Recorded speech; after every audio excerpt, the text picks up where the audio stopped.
انت باساس الوثيقه اللي طرحتها، اللي تقريبا مدى عليها تقريبا 4 سنوات. 4 سنوات، نعم. شنو اللي حصلته منها وشنو الاهداف المهمه؟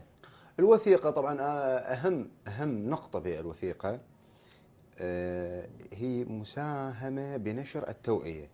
نعم. يعني أنت من المتابعين لوثيقة الشرف العقيد اكيد. المهندس مصطفى، وشفت انه شيخ العشيرة جزاهم الله خير يجي قبل لا يختم يحذر، يابا ترى اللي يبتز، ترى اللي يتعدى على اعراض الناس، ترى اللي يستخدم هاي الظواهر الدخيلة هذا منبوذ نعم. مطرود. نعم.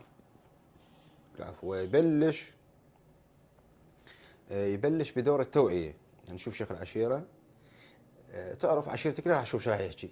اكيد. راح يحذر من الابتزاز الالكتروني، وراح يحذر من الاستغلال، ويحذر من استغلال الاطفال، ويبين للعشيره ترى اللي يفوت بهاي الشغلات راح نعتبرها سودة، ويعني ما راح نطالب وراه. نعم. اذا هذا انجاز نعتبره كبير من البصره الى زاخو.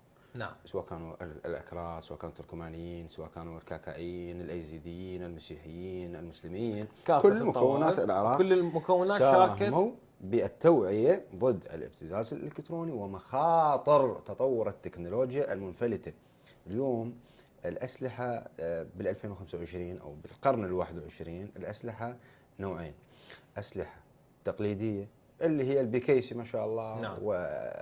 وام 30 ما لا تهنى. ما لا تهنى. ولا الاسلحه الالكترونيه، مثل ما اكو سلاح تقليدي منفلت اكو اسلحه الكترونيه منفلته.